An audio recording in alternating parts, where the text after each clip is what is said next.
Welcome, everybody. We're going to be talking about pay-per-click advertising, how you can improve your results. We've got some amazing experts who are going to be sharing with you ways that you can improve your PPC campaigns. You'll be able to also scale better. Today, we're going to talk about some of the top PPC strategies, things that you can put into your campaigns right away.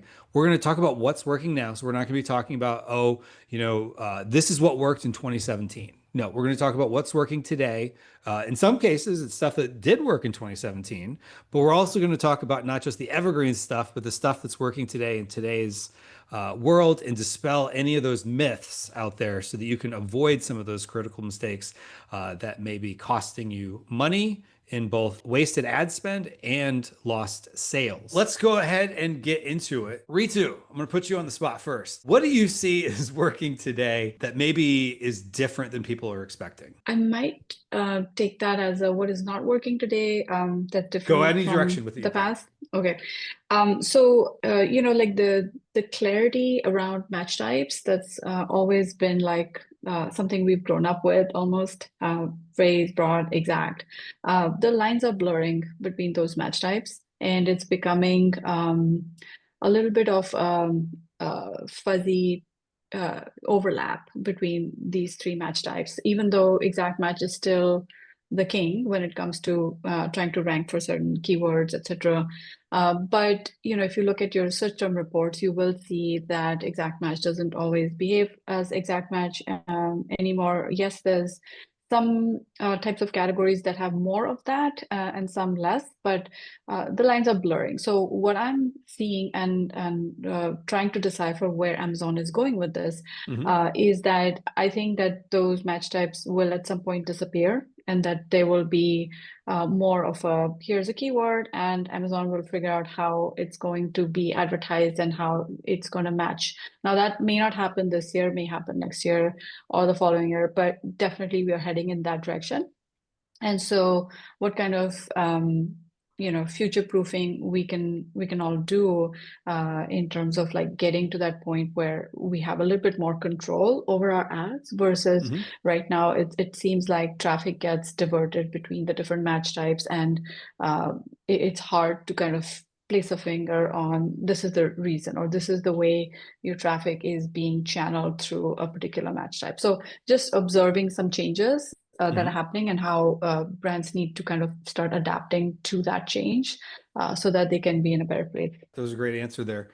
And I do think there is Amazon's heading that direction that I think Google has already gone down of they just want control and like just let us advertise for you and we'll figure it out. But that's I don't think it'll work anytime soon.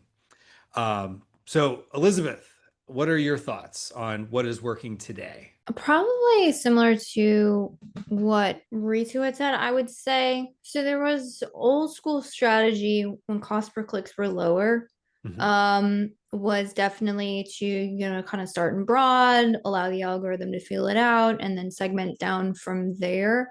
Given the new like third-party tools emerging, as well as Amazon's own, giving us access to more data, product opportunity explorer is fascinating, brand analytics, etc., etc.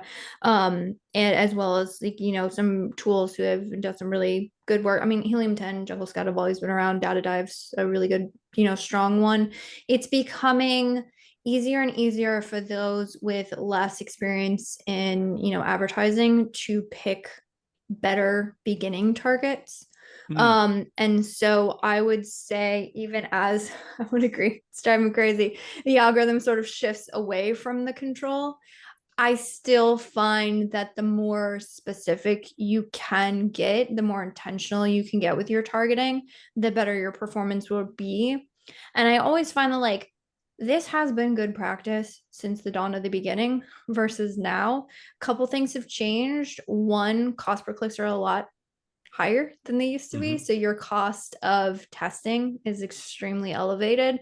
Where, I mean, you used to be able to get 2 cent clicks. I would kill for 2 cent clicks. It's not going to happen. And then also just the wealth of data available now makes it one a lot easier. Again, if you can understand the data and how to read it, to focus on the things that matter to your brand, and then also becomes more imperative as costs rise. There's a lot of data we got to focus on. All right, next up, Mina, what is your thoughts on the state of what is working today? I still see this. People are like obsessing with their PPC, and it tells me that they don't understand what PPC does, right? And fundamentally, PPC does one thing and one thing only, and it just shows your product to people. That's it. It cannot get a click. It cannot get a sale. It cannot, people are talking about high CPCs, and of course, CPCs are rising. But it's like that doesn't affect us at all because at the end of the day, it's the playing field is the playing field.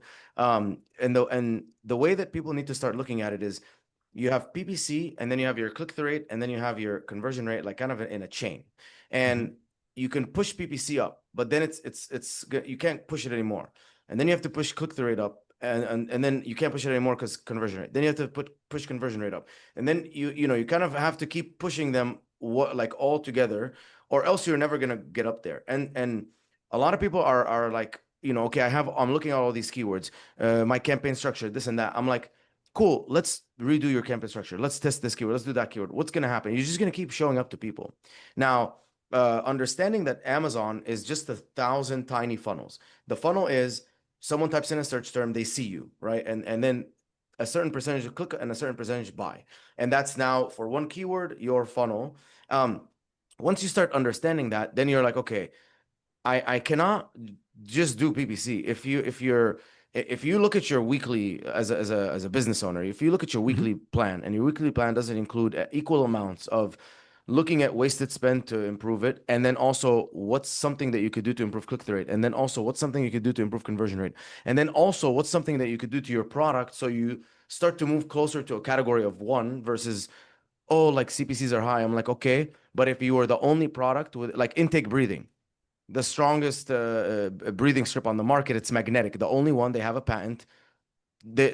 All the other no strips are nothing compared to it. So if you do that, it solves 99% of your problems, because then when you show your product to people, if they believe that you're going to solve the problem, the PPC and all this stuff, click-through rates improve, cost per clicks go down, which I've seen when click-through rates improve, cost per clicks go down. So people have to really start to look at Amazon like three-dimensional, right?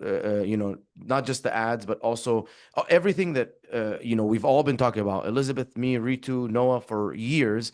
It's all the same. And the biggest thing holding people back is that they're focused on that. But then you have these two like ball and chains that, unless you pull them with you, your PPC is never going to work, because you still need better click-through rate, better conversion rate. And then, or else you're going to stay capped. The biggest thing, in my opinion, especially from like a change perspective, that is different, right now compared to this time last year, is I think the aspect of like AMC, right? And being able to take audience segmentation into sponsored products, where you used to only be available via obviously like display and through DSP. And so I think that is the biggest change, in my opinion, to all of it. And it kind of touches on what Elizabeth said from a data perspective, is the bigger aspect of that, where we have, years ago, even 5 years ago, you didn't have pretty much any data whatsoever to go off of for your advertising. And so Amazon consistently coming out with new abilities for sellers to actually see more data and get a better approach to the entire funnel, top to bottom, and understand where their customer segmentation is, I think is a really, really huge change. It really drastically, in my opinion, changes how your cost per click is going to be as effective moving forward, just from the aspect of being able to say, okay, if I have, $5 that's going specifically towards new to brand buyers for every single click, that is much more worthwhile and impactful, in my opinion, than trying to do retargeting segmentation for specifically sellers that you've already sold once before, right? And you don't want to have to spend that same amount. And so really helps bringing down the overall from like customer lifetime value, or overall from customer acquisition costs, and then increasing the customer lifetime value. And so I think that's where we are just getting into a more granular area with advertising, and being able to do all of that segmentation is probably going to be the most impactful thing in at least the last 12 months, if not, longer, for majority of people who are doing ads. Thank you, Noah, for that. All right, so now let's get into some questions. And just as a reminder to folks, the sooner you ask your question, the more likely we'll be able to answer it. And, if you were to, I don't even think everybody here even offers coaching sessions, but if you were to pay for a coaching session and get the calendars of all four of these experts that I'm surrounded by, it's going to cost a lot of money and it would be very hard to coordinate. Whereas now you have the opportunity to just ask it and it's free, and people are going to give their, honest opinions on your situation and your question. So take advantage of this. All right. So I'm going to go ahead and get to a question from Faisal. And I'll have a follow-up question to this as well, and I'll just kind of open it to the group. How soon is it going to be when Amazon could be removing the SERP altogether in favor of Rufus responses to buyer questions? So, do you think the SERP is going away? No, no chance. Yeah, let's get rid of one of the most powerful buying algorithms on the planet and in favor of AI. I'm sure everyone wants that. Yeah, because AI is so perfect, right? The No, responses are terrible. yeah, they're not going to get away from it. They're simply trying to supplement it. So I would say I have a horrible experience with Rufus that made me like this was the worst thing ever. And then recently I've started using it and it's gotten better.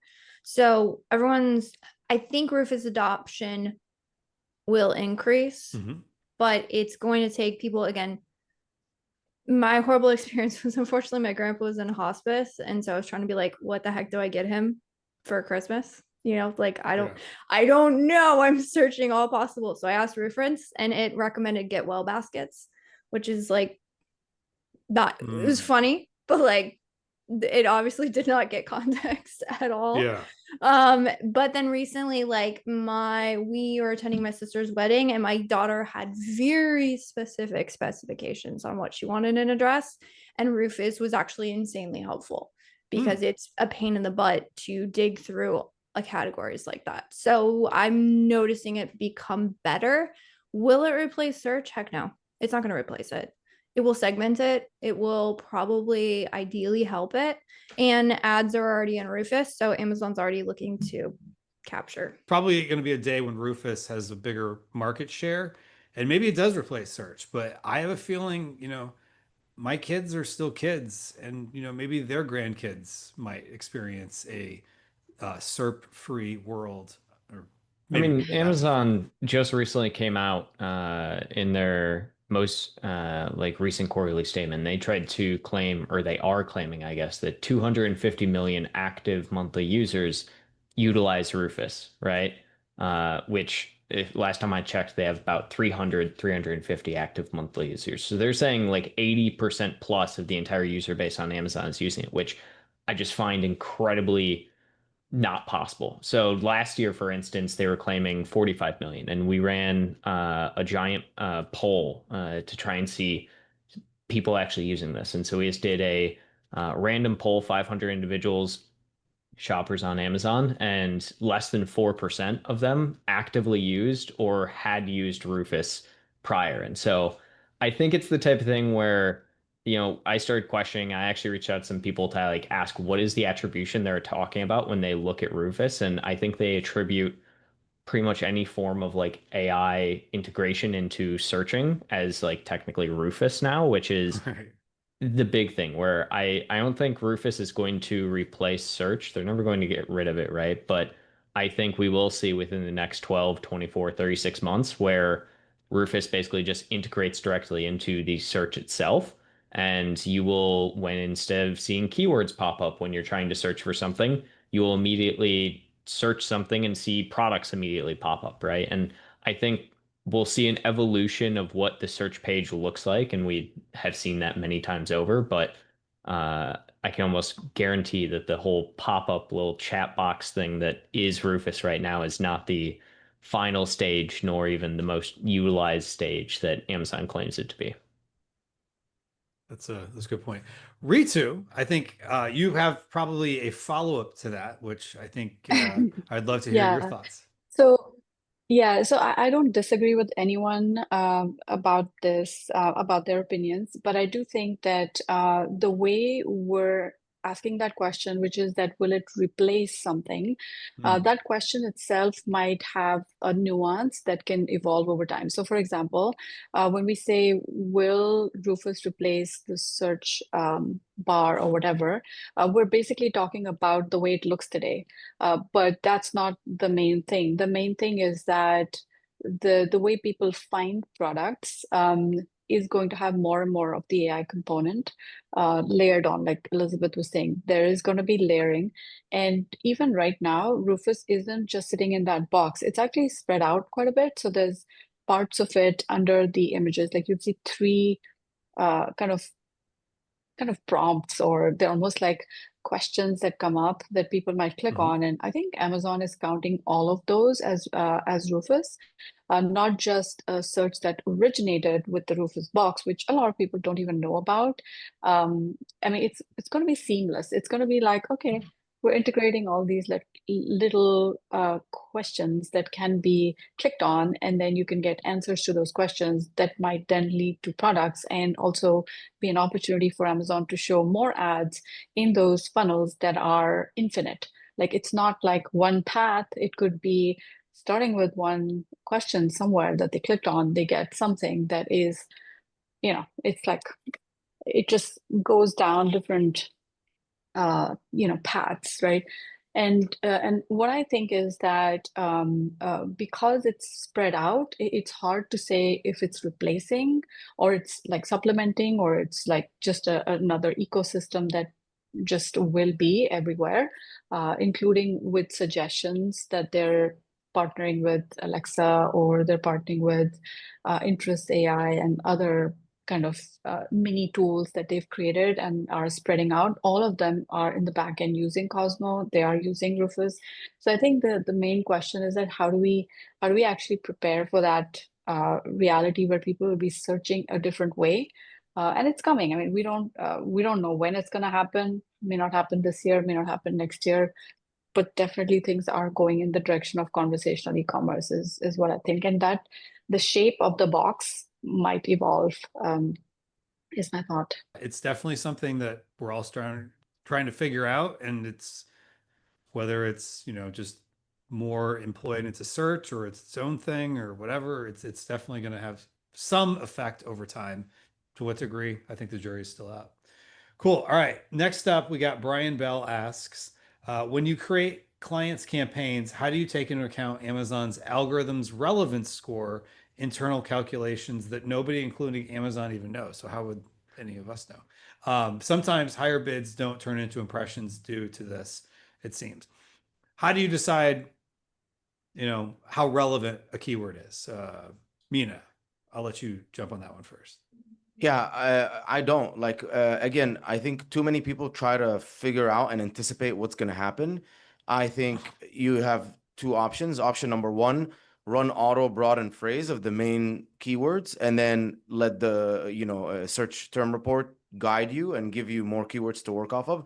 Or do your keyword research, data dive, Jungle Scout, Helium 10, whatever, and start testing those. At the end of the day, you need to buy the data. I learned this from Ritu. Is I wait until I spend a certain amount of dollars on a keyword, and then I make a decision. And I have to buy that data. Like you have to spend the money, get the data. It says, hey, I have a $30 product. I spent $15 on it. It made a sale, didn't make a sale. And then I can make a decision and say, okay, cool. This keyword is worth keeping or not worth keeping. There's zero chance you can anticipate, because not only is it Amazon's relevance, it's also human behavior, which none of us can also predict. So that's why it's just, put your best foot forward, whether it's auto and broad and phrase campaigns, or, some keyword research, and, put that in multiple match types, and then let the data dictate what you do with the keywords. Let people vote with their wallets and get the data. All right. Manan asks, is this being recorded? Yes, this will be recorded. The replay will be available for a limited time. Yagmer says, I'm going to throw this one at Noah.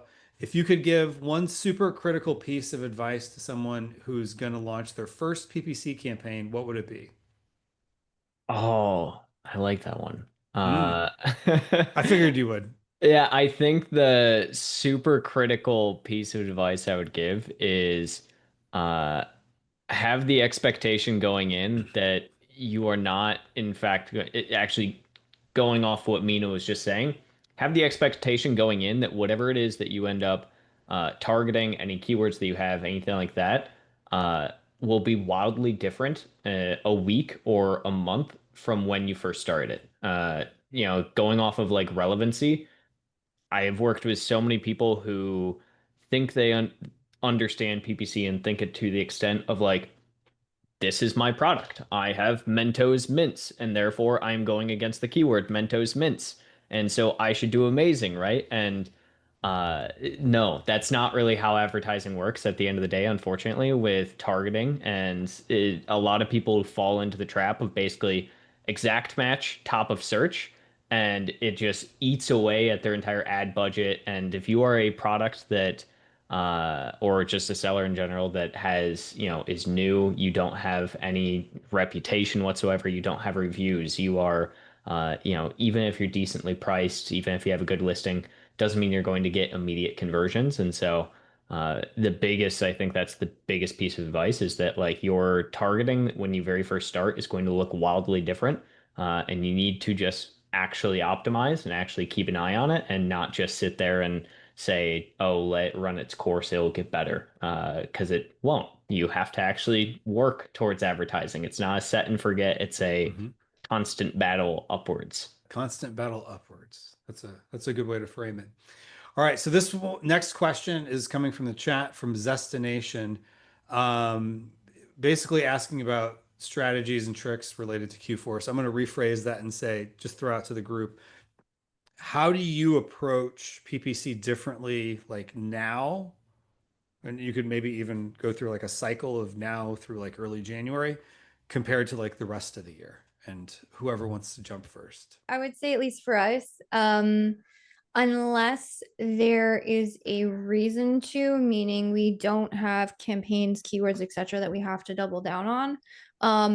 This season of Q4, I'm talking when we're fully into Q4, probably about a week out from Black Friday, Cyber Monday, we are not in a major testing phase. I would say, unless it is necessary, meaning there are some clients who launch products and we have taken on accounts 1 week before Prime Day. Like they are, I mean, like you got to put pedal to the metal. There are like extenuating circumstances. So I'm not saying never test anything in Q4. I'm saying now is not the time to be like, I think I want to go after all of my competitors' branded terms and like jack up the bids and try and, do some crazy testing that maybe may or not work. That's not to say we don't ever launch campaigns during Q4, but a classic, everyone seems to feel like search term reports are almost like a less than way. It's like not true keyword research. I would say your search term reports, your data that you are 100% certain of that is in your account is going to be the best source of new, kind of new potential expansions during Q4. At least that's what we found, due to the fact that your, conversion rates, just cost per clicks are a lot higher. The amount of clicks are a lot higher. So a long tail keyword that used to get like little to no impressions could all of a sudden get a ton of clicks overnight. And so the cost of testing is just much more elevated, we found. There's a lot of shopping around, a lot of window shopping. People just click, click, click, and they have no idea that they're clicking on an ad. So anyone else have any thoughts on how you do things differently in Q4 versus the rest of the year? Ritu, it looks like you had Sure. something ready to say. Well, I just think that around any kind of tentpole events or any kind of events where people are actually looking to Amazon to give them a good deal, it just your strategy needs to be a little bit different for the expectation handling of deal day kind of things, like Black Friday, Cyber Monday especially. People are looking for those red badges, and if let's say you're not participating in those events, and you just want to kind of cruise along, under the radar, not really wanting to tap into that increased traffic that's coming, I guess at that point, it's probably best to know that and not go aggressive, because CPCs are elevated throughout that time, and they'll go on elevated throughout the end of the rest of the year. So I think for us, it's mostly the decision of, okay, are our clients actually participating in tentpole events or not? And if they are, then we definitely advertise for them. But if they aren't, we actually turn off ads for especially those days when we know that if they have no deal, they have no chance of converting efficiently. And so we just like protect their ad spend and not even run ads during that time. So that's one different thing that we do.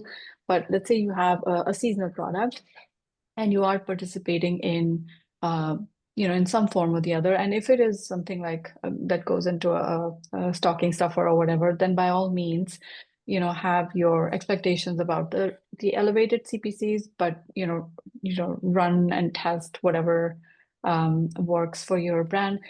Gift keywords and things like that become, again, pretty expensive. You would want to look at top search terms from brand analytics to try and figure out what the search volume, etc., looks like to go after the most reasonable ones. We have a few clients that have like Q4 products, and when that happens, all the gift keywords suddenly during this time actually become quite expensive. So definitely do your math when it comes to going after keywords. You don't want to boil the ocean and try to go after every one of them. Be strategic is what I would say. Yeah, I learned that the hard way, Ritu. My first year, I was like, okay, increase, like this is like Black Friday, Cyber Monday, whatever it was, or Prime Day. And obviously as a supplement, it's like not and I was like, oh yeah, I made a little more money and I spent way more money than I made, and I actually end up losing profit. And I said, that's how I learned. I was like, you're right. It's like, if you're not one of those products that work in tentpole events, like just opt out, save your ad spend, because you're just going to bleed money. Would agree. I don't know what happened to our lovely I was host, gonna say Kevin, our but moderator left us. apparently I am the host of the Zoom now, so You're a that works professional at this well. point. Our next question up on the docket anyhow is directed at me, so I guess we'll just hop into that. So Faisal was asking a follow-up from the AI class. I think that was actually the one, Elizabeth, that you put on Yep, as I well. believe so. So can you please share 2 or 3 use cases of Perplexity for startup private label brands to better sell over Amazon? Before I answer this, anybody else have AI tips for people? Mina, you're an AI. I got that exact answer actually. There you go. I'll give it to Mina then. Let me see. I'm gonna pull it up right now. I have like a sheet. So basically, you know how at the beginning I was talking about, if you make yourself in a category of one, right? If you put yourself in a category of one, that's how you can essentially make your PPC work better. Everything works better. And so I'm gonna give another example. Imagine I did this with Kevin before. Imagine you have like a drum set, electric drum set, and the average decibels is like 40, and like it's noisy, and like Elizabeth got it for her kids and she hates her life after getting that gift. So if you create the first one that is like noiseless, right, the decibels are like 8, and so like the kids going at it and like you can't barely hear anything, then you put yourself in a category of 1. So I obviously AI is not going to help you do that, but or is gonna not going to do it for you, but it will at least help you. So I created this prompt, and what I did was this. I said, you're a product research and development expert specializing in differentiating physical products so that they solve a problem better than everyone else, are differentiated in the market, and achieve the best sales possible. Can you please analyze my product listed below, along with my competitors listed below? I provided an AI review summary for all the products. After analyzing all the competitors and myself, please give me 10 ways that I can significantly improve my product and differentiate it so that everyone looking for that product buys mine instead of anyone else.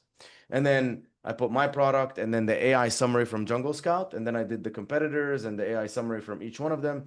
And then literally copy pasted, plug that into ChatGPT. And it comes out with like a lot of very good insights that it pulls from looking at your selling points, your customer selling points on the listings, and then everything mentioned in the positive and negative reviews. And I think that's like one way to, if you're getting into it, again, like the concept here is So I'm looking for a product as a shopper, and I'm looking at the shelf, and the shelf has like all these options. It's the Amazon shelf, right?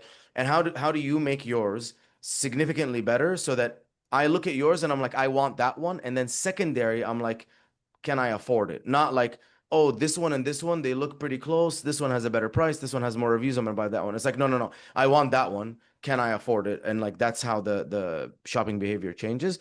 So that's how I've been using it, and it's been pretty effective. I like it quite a bit. I think the only other thing I would add on there as well, and it was the same thing that I actually showed on the webinar that we had done, Elizabeth, and that was the aspect, especially for like startup private label brand, just doing market research, especially with Perplexity, using Perplexity for just its research function, its thinking function towards market research and just product research in general is, I think, super, super impactful at this point, and it takes what used to take hours upon hours of in real time research to essentially actually do. So Let's our ask Ritu too. wonderful Ritu is an AI guru. Come on, man. Yeah. Ritu, answer too. I guess you guys have the workflow nailed. I mean, there's really not much I need to add there. I think I love Mina's approach there. Yeah, I Did, don't have much to add there. Okay, and then I have a question for Noah real quick. Noah, when you do the market research, where are you asking it to pull? Like, are you feeding it like Reddit threads? Are you feeding it like TikTok trend? Like, like how are you having it do market research? Yeah, usually I'll have it stay away from anything along Reddit threads or anything like that or any socials. So I actually most of the time want to get direct just competitor data, so directly from actual competitor sites. So we've been using it pretty often and pretty well as far as a use case for like direct consumer Mm, versus Amazon. One of the hardest things I think when it comes for just Amazon sellers right now is the fact that, all AI can't actually crawl Amazon sites because Amazon doesn't want it to, right? And now Amazon is also suing Perplexity, so I don't think that's going to change anytime soon. And so a lot of times we're using it to get a general idea of scope of who are the biggest players in the market, as well as who are newer players in the market. So there's like a lot of softwares that have kind of done that newer player aspect, like Charm.io is one in the past. And so Perplexity, though, you can actually, if you have a Charm account, connect in your Charm data directly into Perplexity, which we've done in a couple of use cases. It works fairly well to understand just like each one of the different categories and markets. The question here is, thank you guys. You really doing a great job. Could you please guide us how we can further optimize a keyword or ASIN at a bid more than $7? So your thoughts, Mina, I'll let you take this one first. Okay, so if it's a broader phrase, look into adding negatives. If it's exact, then the only thing you could really do is lower the bid. Look at like using bid modifiers if you see that one of the placements is performing better than the others. So if top of search has really good performance, but rest of search doesn't, consider lowering the bid and increasing the bid by placement to more selectively get the top of search. That should improve performance. And then the other things that you could do is improve your click-through rate and improve your conversion rate, because both of those are also going to improve the performance of your keyword. So, think about it this way. If you have a 10% conversion rate and your ACOS is 40, 50%, if you get to 20% conversion rate, it drops to 15, 20%. So that's kind of how it works. Awesome. Well, Mina, if you have to go, it's great Yeah. having you. Appreciate it. Kill it Peace. for me, guys. I'll All see you right. soon. Bye. Cool. All right. Thanks, Mina. All right. So now we're actually in even squares on the, it's more feng shui, so to speak. So anyway, we'll get into some more questions. But anyone else have thoughts on whether it's $7, whatever, whether you're talking about these higher cost per click keywords? Yeah, I think this is a follow-up to one that Mina was answering, which is the question of, and I get it, because you have a business to run and you got to make some money at the end of the day. So when ads are really expensive, that's something that you need to take into account. Mina's answer about, looking at frozen braid, God, can't even talk, phrase and broad, and adding negatives and everything, 100%. I think a lot of times the question is, how do I control this one specific keyword? Like, give me the secret sauce that's going to hijack the algorithm where I get to pay $2 a click and my competitors have to pay 7. That's just not going to happen. Now 100% what Mina was saying is if your conversion rates are higher, if it takes you 2 clicks, then you're paying $14. And if it takes your competitors, I don't want to do the math, 10 clicks, $70, right? Then you can win on that keyword because they can't keep up with that. So I find a lot of the times on these laser zoomed in micro level of how do I get better performance on this one specific thing where, saying like you control the bid, maybe some placements, mainly bid. The question is more, what targets work best for my product? What targets have higher conversion rates for my products? What targets is maybe the algorithm favoring me in terms of cost per click? Or where are the targets where maybe I am paying a $7 CPC, but I'm ranking through paying that, I'm able to spend and rank high on a top main keyword where my organic sales can offset that loss in advertising. That's the game you have to play. And as it gets more and more competitive, it's becoming more and more of a necessity to play that game. And so only trying to focus in on low cost things, my personal opinion is like, there's going to become less and less of those things we can do in the ads account. And so you're going to have to figure out how to play the game. It's really about the targeting. On that note of targeting, that was actually the very first thing that I thought about is if you have something that you'd consider like a primary, keyword for your growth, right? And it's super expensive, kind of a callback to what I was talking about earlier, with the idea of like audiences.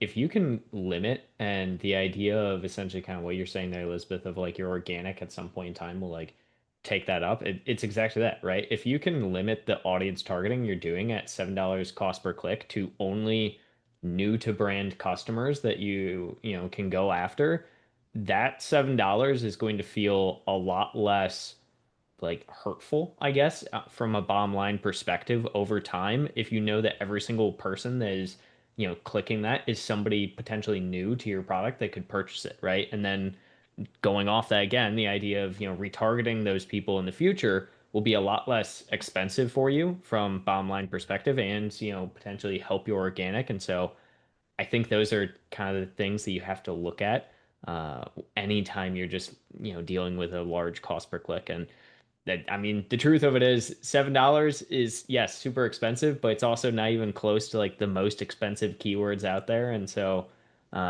sometimes you have to look at your conversion, but you also have to look at something as simple as your pricing. I like that you brought the competitors into it there, Elizabeth, and the fact of like, yeah, you just have to be able to beat out, 2 clicks worth of that cost versus your competitors' 10. Good point. Ritu.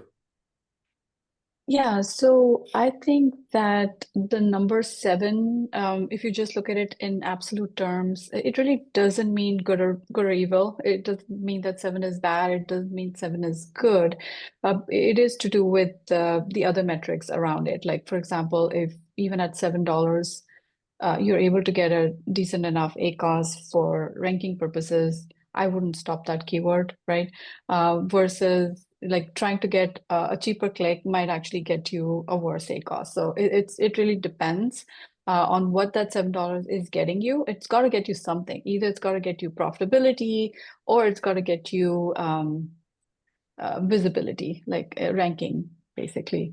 So, I mean, looking at it from the point of view of profitability, I would say like what Mina said is absolutely right. And the others too, conversion rate is the most important thing. If it's converting fast enough, then you don't have to worry about it being an absolute number that is jarring, $7, oh my God.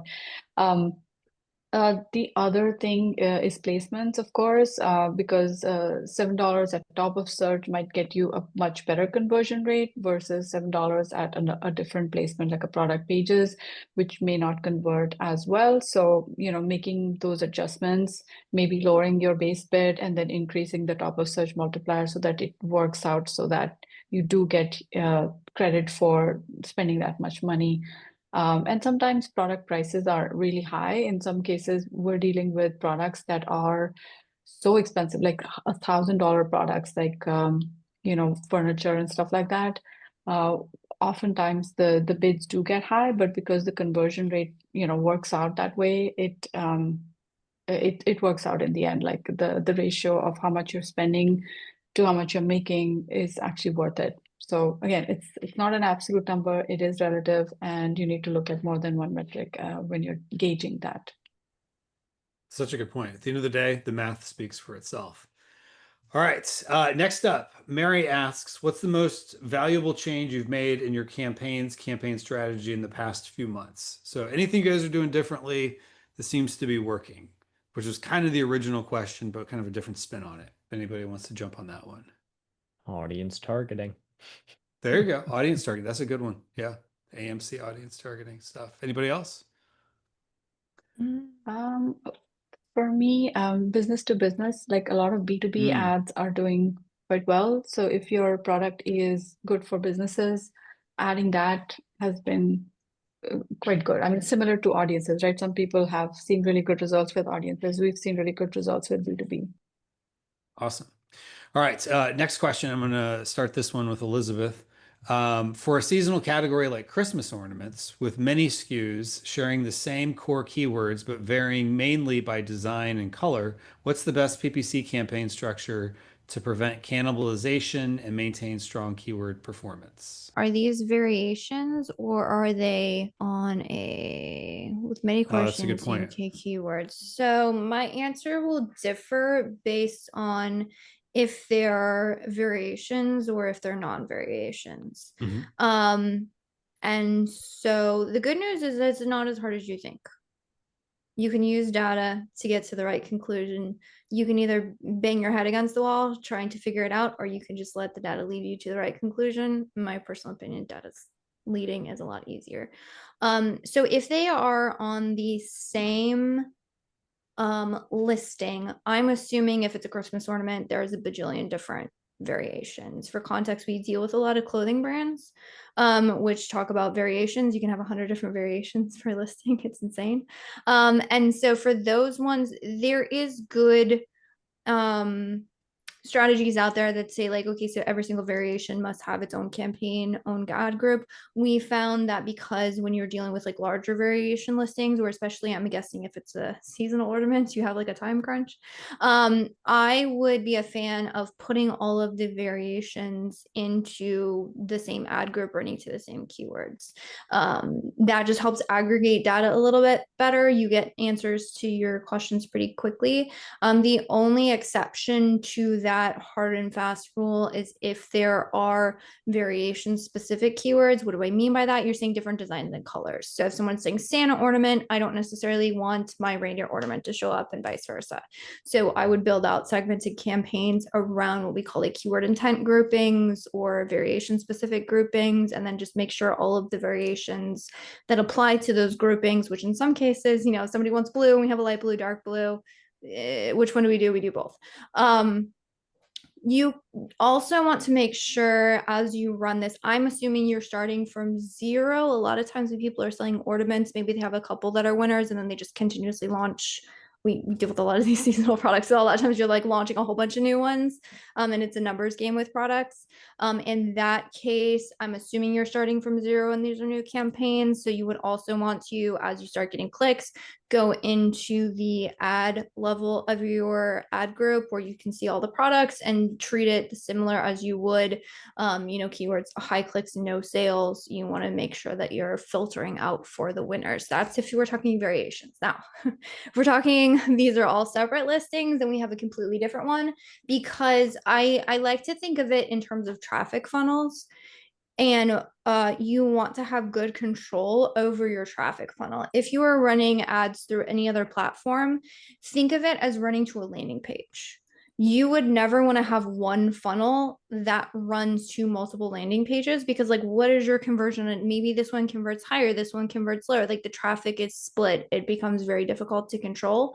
That is the same when you're talking about if they're separate listings. So if that is the case, I would want to build out campaigns for each of my parent ASINs. Now there's variations under each of those. You can use the same grouping we just talked about. And then your question on cannibalization, I wouldn't worry about it. So every single product, again, I'm talking about if these are separate listings. If these are combined listings, you're going to have somebody come through one product, purchase the other one, that ebbs and flows. There's no control you have over that. Trying to tightly control it is just going to come back to bite you. So you can just let things be and just make sure you're turning off the stuff that doesn't work. Now, if these are separate products, I've been mining over the documentation. I know I read it when I went through a course in Amazon Learning Console bajillion years ago. I probably need to go back through like every single course and try and find it. But I know that there is documentation on Amazon that says as long as you're advertising through the exact same account, your campaigns that again are from the specific account you don't drive up your own cost per clicks. Now you are vying for the impressions, but you're not necessarily driving up your own ad cost. And so for that reason, again, recognizing that we will have some vying for impressions, my philosophy is always going to do, if you optimize the individual campaign, again, with these separate products, and you're optimizing them for the performance of that said campaign, your cream will rise to the top. You will end up getting more aggressive on the things that are working, and you will naturally decrease the things. That's what I'm saying, like, don't worry about it. You can naturally just say, be like, oh, this campaign is working better. It contains these products. There's a lot of times where someone wants to go through the reverse and say like, well, this product's better, so I should have it go after this keyword more aggressively and like worry about everything before I can really make a decision. If you just like optimize using your natural, like if you have a good structure, then you will naturally end up doing that, but you won't have to stress yourself out about it too much. Elizabeth said ornaments, clothing, etc. have something in common, which is that people are looking for something that meets their aesthetic. It's not really a keyword-based search that will satisfy them. They're going to keep scrolling, and they'll click on many ads before they settle on what goes with their vibe, what their Christmas tree is going to be like. Is it a pink or a white or a red and green or whatever? And does it go with their vibe? So it's a visual browsing based kind of search that's happening rather than keywords, right? So in that sense, I know it sounds a little like a not a sophisticated strategy, but I would use auto campaigns and I would use category targeting campaigns for discovery in this case, rather than going after specific keywords that'll just, crank up your costs, because keywords are expensive. If you go after Christmas ornament, that word, there's going to be 1,000 products that are going after that word, and it's going to just drive up the cost. Instead, if you just lay low and try to get visibility wherever you get it, whether you're getting it on product detail pages or wherever, it's more like a suggestion. It's like, oh, look at my Christmas ornament. It's prettier than this other one that's showing up here. It's like a visual purchase. It's not like a keyword based, this result satisfies my my keyword based query. It's more like a suggestive thing. So I would try to protect your budget with like a simple auto campaign. Even loose match is okay. Of course, you want to put some guardrails in place so that it doesn't go crazy. But category targeting, category targeting auto campaigns would get you some volume, and then of course you might need some basic campaigns, which are not the only campaigns you have. Then in that case, you can use some for continuing to be like relevant and such, but at the same time using these other ad types for your visibility. Yeah. Awesome. All right. This will be our final question, and I'm going to give this to Noah. The question is from Nadia. And hi, thank you for all the information. How can you track the ads are improving organic sales if you're not using a third-party platform? Oh, I mean, the simplest answer here is your tacos, right? So if your sales are growing consistently and you are, either increasing your ad spend or even just keeping your ad spend stagnant, but your sales overall are increasing, then you can rightfully assume that your organic overall is increasing as well, right? So I think tacos is just the number one go-to, right, in my opinion. But I mean, obviously, you can look at things such as like search query performance if you want to look on like individualistic keyword levels. That's probably the easier way from like an organic sense. But overall, at the end of the day, your organic sales volume increasing alongside, a stagnant ad spend just is an immediate tell to me that you're increasing organically from at least a ranking standpoint. Awesome. Elizabeth? Yeah, exactly what Noah said. I would add in a calculate, which you touched on it, but I'll just clarify. We call it ad sale percentage. So you just take your ad sales divided by total sales. This is like what percentage of my total sales is coming from advertising. Fun fact, if you take your ad sale percentage and multiply it times your A cost, you get total A costs.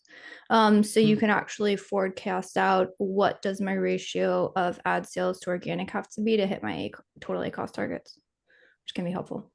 Awesome. Well, good stuff. All right. Well, I would like to thank Ritu and Elizabeth for joining us, as well as Mina, who's no longer here, as well as Noah, who's at least twice a month doing these things. And just remember one thing: if you don't take at least one thing you learned today and take action on it immediately, you are guaranteed to have no results out of this. So we want this to be impactful, not just educational. So it needs to be impactful for you. So with that, thank you, everybody. Today, we're going to be talking about how you can use AI for Amazon to really take your whole business to the whole new level. So we're going to talk from a more practical standpoint. So today, you're going to learn some AI systems and strategies to better improve your listings, to scale your PPC's performance, and to save you hours of time. And we're going to do this with an asterisk. And that asterisk is without wasting your time on shiny objects that don't actually work.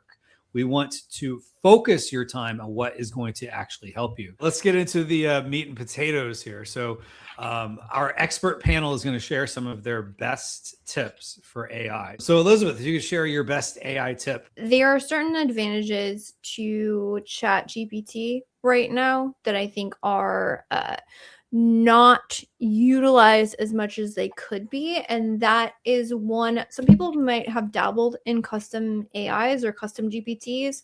The advantage there, now Gemini does have the ability to create gems. John's probably going to talk about that, or he can talk about it. I know he's created some amazing ones. For whatever reason, the way my brain works, I find Gemini gems to be notoriously difficult. I think it's just the way I use my workflow, and I have found that ChatGPT is the most versatile. So where we actually use ChatGPT, custom GPTs in our agency, or just myself personally, is I find they work best when you have a specific process that you find that you repeat often that requires some level of creativity in it, meaning like you can't just like, hey, upload this into a specific spreadsheet. Although I think there is a use case for that, because then sometimes like spreadsheet columns change. So their GPT is helpful. An example would be like, let's say you often do n-gram analysis. And so with that, that's looking at all the different search terms and bucketing them and determining, are there certain root words that work well for these products that don't work well for these products, et cetera, et cetera.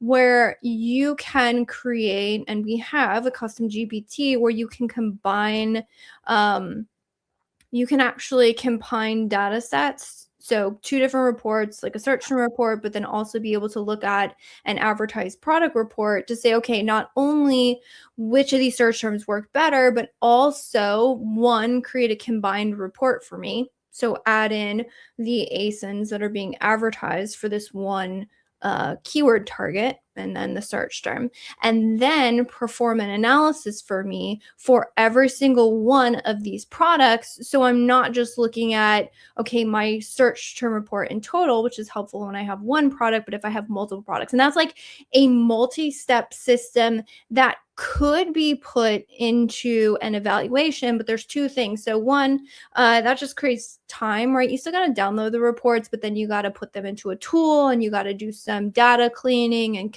combinations. And there you can have the GPT just like combine those data sets for you quite easily. And then you can also have it switch over into the analysis mode. And that's where I found, at least in my limited testing of trying to do gems, I found that Gemini, as of right now, sorry, John, I know you tried to turn me onto it, but it has a really difficult time switching from data analysis to creativity, where I find that with ChatGPT, as long as you help it understand the sequence, it's pretty much seamless. And I think the best workflow, and honestly the easiest one when it comes to programming GPTs, is simply to have one text chat open with ChatGPT, and you basically use ChatGPT to program ChatGPT.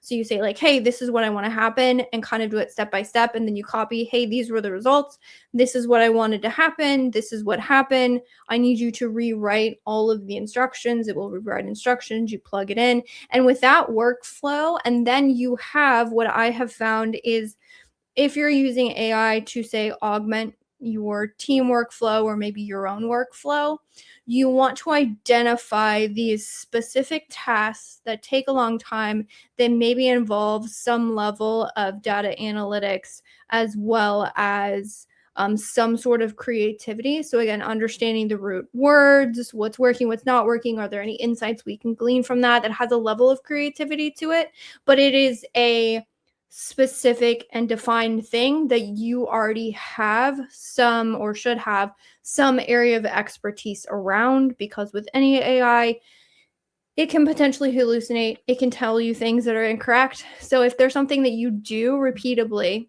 and then you can take this asset and you can hand it to the team. So let's say that there are a specific, I'm out of my depth here because I'm typically talking advertising, but like a case report that you guys often answer, or a specific set of customer requests that you answer often, but you want to be able to give it to somebody. Again, you can have your copy and paste templates, but if those don't really work and you need some level of nuance to it, you can pre-program something. And so you know that the team is going to work within the parameters of that programming. And then where it's also beneficial is you can share these, so you can own the creation of them, but then you can share them out with the team. And so those are the things that we have found to be the most useful to help speed up workflow, but then make sure that we're putting guardrails. So the team's like not doing anything, you know, they're within the guardrails and the AI is contained. Because sometimes when you give people prompts, depending on how their chat has interacted with them, sometimes you'll get some funky outputs. So it's a way to like really define and figure out very strong outputs, and then again be able to have a team replicate it. So anyway, it's about saving time and then also improving your PPC analysis and results. Mm-hmm. So that was awesome. Thank you so much. So John, I've got you up next. What is your best tip for everybody? So what I've been doing is I'm a big fan right now of the D2C looking A+ premium content. So I'm a fan of that one page look, and I've kind of just been collecting in Canva just examples of this because I think this is really compelling. And I think if you have access to do it, it's, you know, premium A+, all these wacky modules you could be putting in here, they don't resonate. But when someone's able to look at something and it looks like a one very clean, very Apple kind of page, I like that. So then I started thinking like, okay, well, if you like the bones of this, how could you replicate it? Well, you'd have to go to a graphic designer and then they have to go through all this other kind of stuff. But what if you wanted to get iteration 1.0 at least across the board, right? And that's where AI comes in as a really heavy hitting tool. And I'll go back to some other examples over here. So let's say Happy Nuts, right? And I actually called them out on LinkedIn because they did a really cool CTR kind of thing like this, which, you know, hey, risk reward, you want to do that, do it. But I was looking at this over here. And now let's say, for example, you like the bones and structure of this image and you want to replicate it. Well, how do you do it? Well, you could put this into AI and say, a very deep prompt and do this, do that, and maybe it's right, maybe it's not. Or what you can do is what I've been doing is deconstructing images with what's called JSON code. So not like JSON Derulo, it's more like JSON. So what happens is I use every tool, right? So I'm going to show you in Gemini and then also in Claude, right? So what I'm going to do is I'm going to bring this image into Gemini, and I'm not going to put on the Nano Banana model. I'm going to say, analyze this image and give me the detailed JSON code for the image, right? I'm going to save that prompt. I'm going to put it on thinking mode, which is the pro. I'm going to let that run. Then I'm going to come over here to Claude, and I'm going to do the exact same thing. So I'm going to go over here, drop this in here, and I'm going to show you why this is super important, because what it's going to do is I'm going to do two things. So I'm going to take the code that it's spitting out over here, and I'm going to use the JSON code to then prompt Nano Banana to make an image based off only the JSON code. So I'm not going to give Nano Banana any image context. It's only going to go based off of the JSON code. And there's a reason this is super important, because when you deconstruct an image into code, now you have granular level control over what is being generated. So typically, if it generates an image and then you're like, can you change odor neutralizing to be a couple of wavy lines and not 2 or 3, it may hallucinate. But now, if you notice, right, as we look at the JSON code, it says brand name, product name. It's going to say metric weight, primary benefits, ingredients. It's going to list everything out granularly and all this kind of stuff, right? So now let me just see how Claude pulled it out.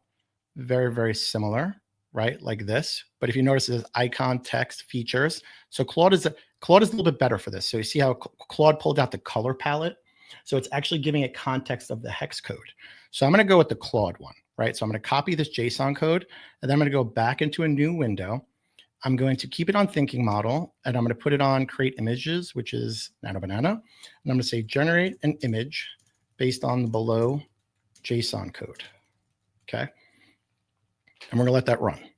So now what it's going to do is, remember, this is the image that we had here.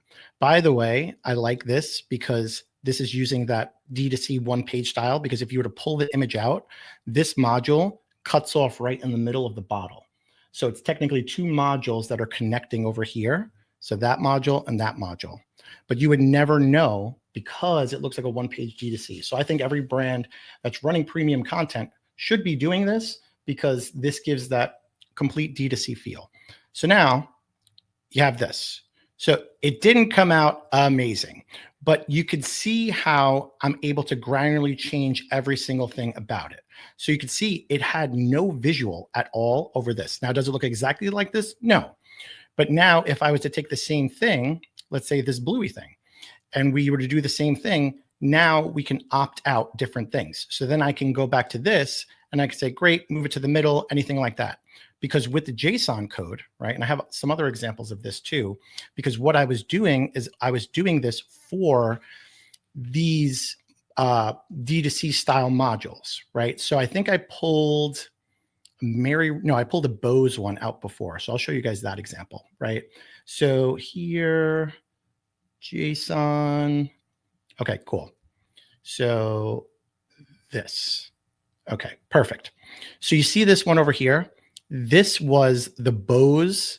I gave this to Gemini from the code, from the JSON code. And if I go over here to Bose headphones, I think it was one of these. I don't know. Yeah, it was this one. Similar to this, right? So I pulled out the Bose, all the modules that were inside Bose, and then it generated this. So it replicated the Bose A+ content right here. So now from strictly the JSON code, no image that was given to it, I was able to basically replicate even, this is a long one, even all the way down to the Bose logo, right, is in here. Bose headphones, I never gave it any visual. It was complete code. So then from there, now that I've extracted the template of what I like about Bose, I then said, cool, we'll change the JSON code to Ninja and make it a can opener. So now it didn't do it in the proper order, but you see now it broke up everything into, instead of talking about headphones, now it's talking about a can opener, right here. And that's strictly from code. There's no visual context that's being given to it. So now technically I have, a rough draft of what I can give a graphic designer to say, cool, make this, because this is exactly what I want. And I think that's the best way to be using visuals with JSON code, because you could see here, but that's the important thing, right? Is now at scale, you can take any image or any template or anything you like, right? So I'll do one more really quickly. So here, so I'll go back to my swipe file. By the way, if you guys want, I'm sharing this publicly. If you want access to the swipe file, let me know. So let's say I like this one right here. I'm not going to break it up into individual modules. I'm just going to take the whole image, right? So I'm going to grab this right here. You go back to Claude, new chat. Okay. I'm going to say, analyze this image in detailed JSON code to replicate the image. Sometimes you have to play with the wording of what you're doing with the JSON code. You'll find the right one once you start using it.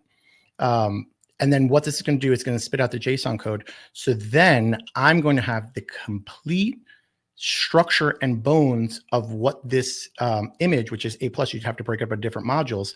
But you see, this is why I prefer Claude, and why Noah's a big Claude guy, is because Claude will go granular into the hex codes, and Gemini won't. But Claude doesn't generate images, but Gemini does. So with this, I'm able to then say, once I'm able to spit this out and replicate it, I can then go in here and fine tune my brand hex code colors, my brand name, all these sorts of things over here, right? Then you have granular control, because if you don't do it this way, you're going to be prompting back and forth, and then you're going to get the edit or the change that you want, but something else is going to go wacky, and then you get frustrated, and then you close it and you say you hate AI and you run away. Don't do that. With AI, you see Claude's much more, Claude's also built for like strong coding too. So now that I have the JSON code here, I'm going to go back here. I'm going to not let you see my search history, because, who knows if I'm chatting about my recent rash. Just kidding. I don't have a rash. So generate an image from the below JSON code, right? Remember to turn on Nano Banana. Always do thinking. Everyone talks about Nano Banana Pro. If you don't put thinking on, it's not Nano Banana Pro. Just what I've heard, to what the kids on the street are saying. So paste my JSON code. Now remember, this was the image that we gave it, right? We had the logo, the bottle, the pills, this little alien guy, this lady waking up, this stuff, avatars, logos, add to cart now. By the way, Noah, are you allowed to say add to cart now? Anyway, so let's go back over here. Nano Banana Pro is going to run that. And then this is why due diligence with AI, spending the time to do this, getting it right, then you have the template and the structure to give a designer to finalize it and really not have to sit there and do your own mockups. So you can see very much like this, right? Again, the pills, the call outs. So it didn't do the stack correctly. But that's why if you're going to do this for A+, you would pull out the individual modules, individual images, and then that way it knows the hierarchy for them. So that's why that's super important. And I think I did one of these over here, but anyway, but you could see very clearly, I have the structure over here. Now I can go in the back end in the code and I could say, change the purple to green, change this guy to another thing, change the woman relaxing to a man running. And then you're able to take this and give it to a graphic designer and get your iteration, your thought process, all that sort of stuff out without having to go back and forth with a designer. Because if anyone does anything with creative and design, that is the biggest burn rate, is going back and forth with designers on, I meant this, you did this, I think you thought this, I really mean this. So anytime you see anything on the internet that's a visual, take it, get the JSON code, and then deconstruct it and work backwards. Awesome. That's a very good tip, to use the JSON code, because that's not something people would normally think of. And it's crazy that you can just put the image into the AI and it gives you this JSON code, which JSON is usually you think about for like APIs, like data moving, between different systems. But here you're using it to create images, which is, how did you even come up with that? Kevin, it's hours and hours neglecting my family and my health of just browsing Reddit and YouTube. No, but at the end of the day, it's like with AI, it's garbage in, garbage out, right? Mm-hmm. So you're leaving it up to the AI's interpretation of the image that you're giving it versus you giving it the language that AI knows, the coding to understand. Because when you say 5 pixels to the right, 10 pixels to the left, that's how it understands how to move the pixels and move the graphics. It won't understand you contextually saying, move it to the left a little bit, because what's a little bit, you know? Gotcha. Well, we had some questions come in. We'll get to those questions here shortly, but we did have someone stated they wanted access to the file, which you said, well, does anybody want it? So we have at least one person who said yes. Oh, actually 2. So how would folks get a hold of that? Yeah, Venmo, Cash App, anything's fine. It's just Okay. no. So just email john@goaspy.com and I'll send it over. Okay, good deal. All right, so next up, Noah. Everyone at some point in time has probably seen this dashboard, which is essentially just sponsored ad reports. One thing that we have incorporated recently, and one of the biggest time sucks, especially for someone like myself. I mean, I've been, managing ad campaigns for a decade at this point, and I am not a detailed guy in the slightest. I actually kind of hate doing anything when it comes to looking at reports. I hate having to dig into the data. It is a pain for me, and it hurts me inside very deeply. And so one of the major things that I recently wanted to be able to do was get enough data out of an account very quickly with as minimal uplift as possible. And so what I actually end up getting down to with this is this idea of 4 specific reports of sponsored ads. First one just being your search term report, second being your targeting report, third being your placement, and then fourth being your search term impression share report. So essentially downloading these 4 reports, and then I actually end up getting a full prompt into Gemini. And so I have this full prompt that will also release this entire prompt at the end of it. But the synopsis of the prompt is that this can be utilized basically once every 30 days. The idea behind it is basically doing an entire analysis of your current campaigns, clustering together all of the different keywords you have, figuring out what is working, what isn't working in a very quick manner without having to do a lot of manual work. Now, if you're somebody who has, 5, 10, 15 campaigns, this probably isn't going to be really useful for you. But if you're somebody who has 50, 100 different campaigns, this is something that will speed along a lot of the different data analysis that you probably would have to do. So the purpose essentially behind this is to give you a couple of different aspects, right? So we're going to do a cluster report first and foremost. We're going to be looking at business rules. We're also going to be looking at potential areas to scale up some of our ACoS and bidding targets. Along search terms, we're going to look at fix or kill situations. That's essentially, in other words, just what do we need to just negate right now, or what can we potentially fix based on historical data. Now, the good part about this prompt as well is that it's built off of a 30-day, but I also have utilized this off of a longer period in time frame with the reporting than just 30 days. And it essentially gives a even more in-depth layer to let you get a more historical context as well. And so we'll send this out after, but the output that it essentially gives, and very similar to what John was talking about earlier, is use the Gemini thinking mode rather than just regular Gemini, because that will give you the pro for it to actually process all of this information. So first thing that I always have it do is just a sanity check. This is more so a personal thing. Other people might not want this, but one thing is I will usually look at ad accounts very frequently, and I know Elizabeth also does, and I'm sure that everyone has had a situation where they look at it and immediately go, this doesn't seem right. And so I built in essentially this idea of a sanity check around the data integrity to see if there's anything that we're missing specifically within the data, if there is any data quality issues, if there is anything that needs to be additional in here. The second aspect is clustering everything. So Amazon has portfolios, Amazon has campaigns, they have ad groups, but one of the things that many people who have ran ad accounts will realize after a long period of time is that you can have basically up to thousands of keywords. Hopefully you don't have thousands, but hundreds of different keywords and targets that you're going after. And sometimes they're across, 10, 20, 30, 40 different campaigns. And so I wanted to be able to essentially cluster. I'm actually going to zoom in here because I'm realizing nobody can probably even read this data. So I wanted to be able to essentially cluster that into specific search terms. So the idea behind that basically being, what is the data between an actual search term area? So for instance, at this very top, What are the competitor ASINs that we are actually targeting? So here are the top 5 as far as converting terms under this specific cluster. How much are we spending within this cluster, the sales, ACoS, and our overall ROAS? The idea here basically to see very quickly on an actual granular level what we're getting. Now, as we kind of go down through it, it shows every single type here, as you can see. So for instance, even down to just specific colors that we are doing. We can also export all of this into an actual Google Sheet as well, which allows us to essentially then making optimizations and upload it via a bulk file, which we can utilize. The second part of this is the scale up. So what we kind of talked about with certain areas. So for this one, the very top one, Ducky Doorstop Wall Protector, it's an exact match to performance on it.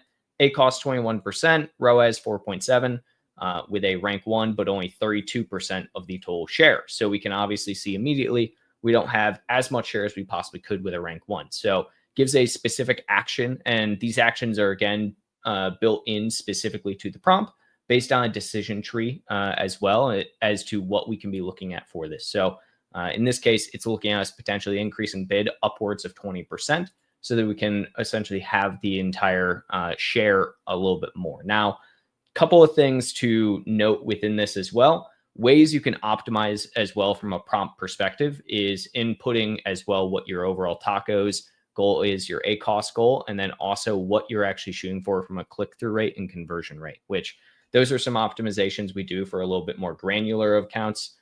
Whereas other ones such as this, you'll see it can even have upwards of 30 and it's saying up to a 15% improvement because this account can take upwards of a 45% ACoS. So every account's going to be slightly different. So you'll have to optimize the prompt based on your total here. Finally, or I guess one other area, the fix or kill. So these are basically all of your bleeding targets. What are we spending way too much on? So immediately you can see here a problem spent. ACoS 108%.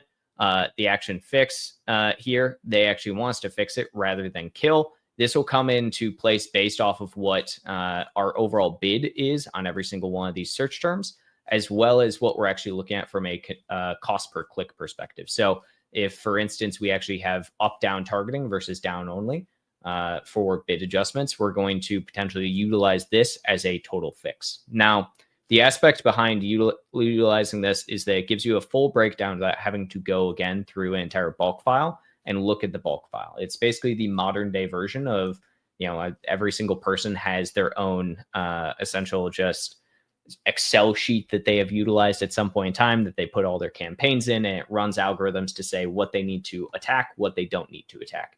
This is basically the modern day version of exactly that, just built into one specific prompt.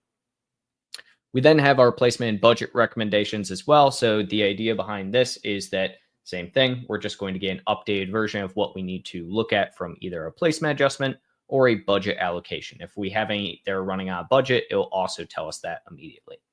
So final thing that it actually produces here would be the 7-day action plan. So this 7-day action plan just gives actionable steps. One of the really great things about this is if you have somebody on your team who specifically handles your advertising, right?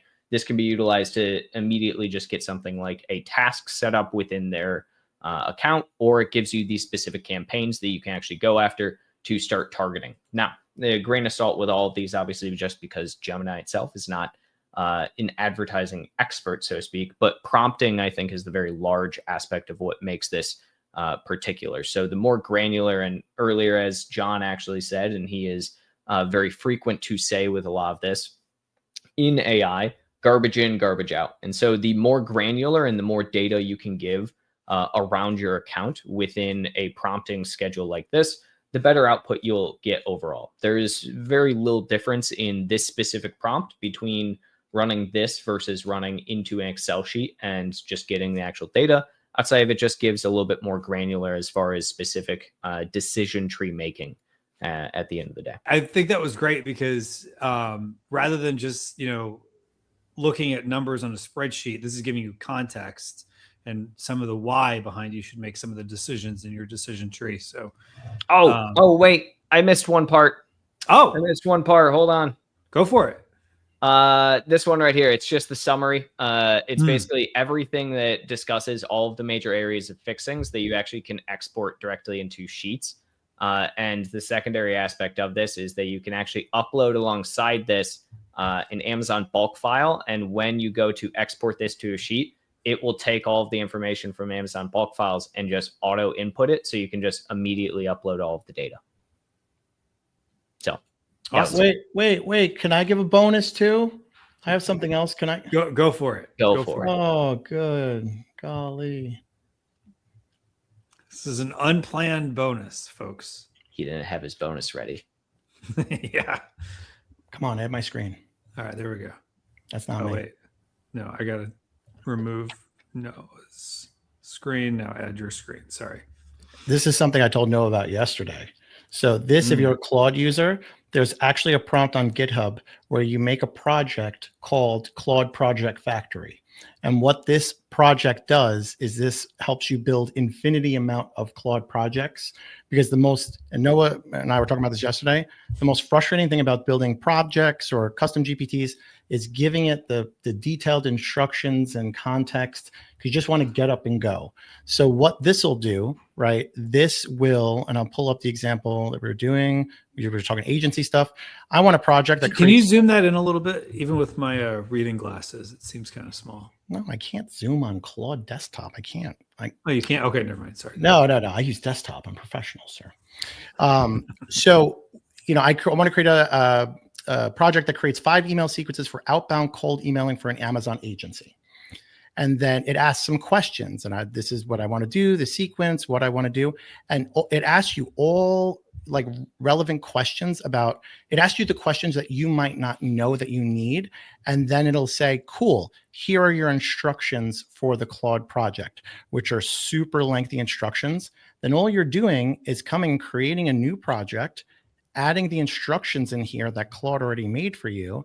And you can see right over here, I did a one while we were just talking over here. I want to send emails to people that saw me on an AI webinar and get them to book me a call with me to learn how to use AI better for their business.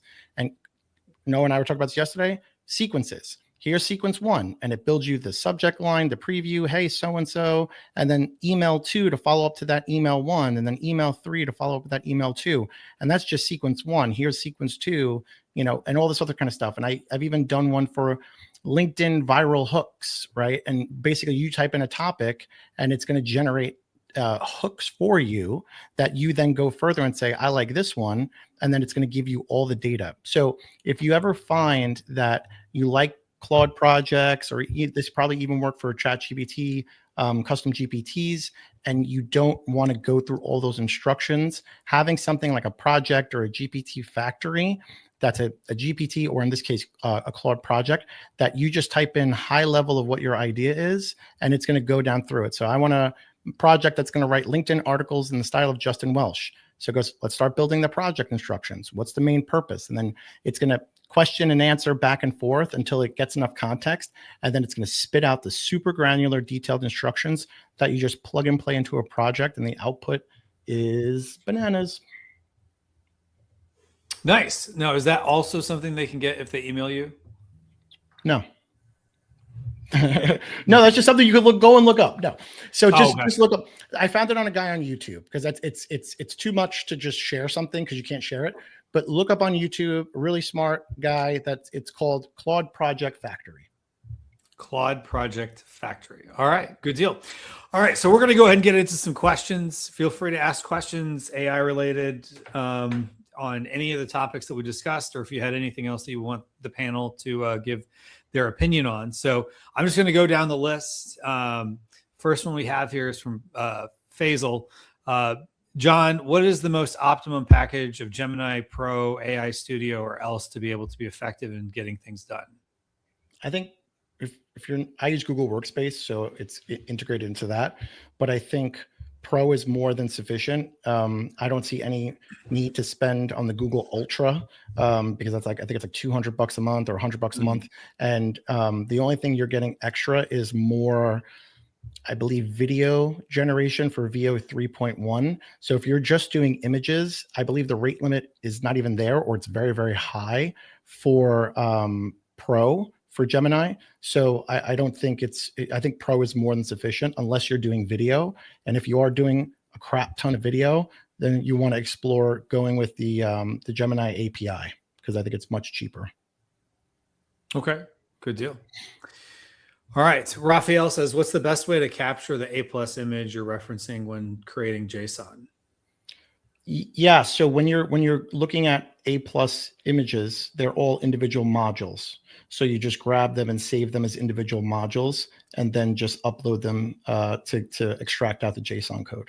Are you, just to ask a follow-up, are you making those like as, are you saving the images or are you taking a screenshot? So I use a Mac, and I know pretty much everyone on here is a PC user. I know firsthand, all you people are PC users. I'm proud of it. Insulting. So there's an app called Dropover, which, Noah, did you ever find the equivalent in PC for that one? Where I grab an image, shake my mouse, and it pops up, and I store it in a shelf, and I can use it without saving it to my computer.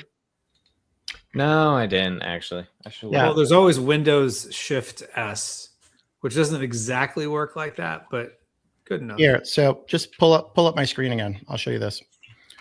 So the way Dropover works is, let's Drop say, shelf. no, it's Drop Shelf is what it is for PC. Yeah. Yeah. Same thing. So I grab an image, I shake it, and a little window pops up over here, and that window I can just drag any image into, and then from this window I can drag and drop them into a document, an LLM, an AI tool.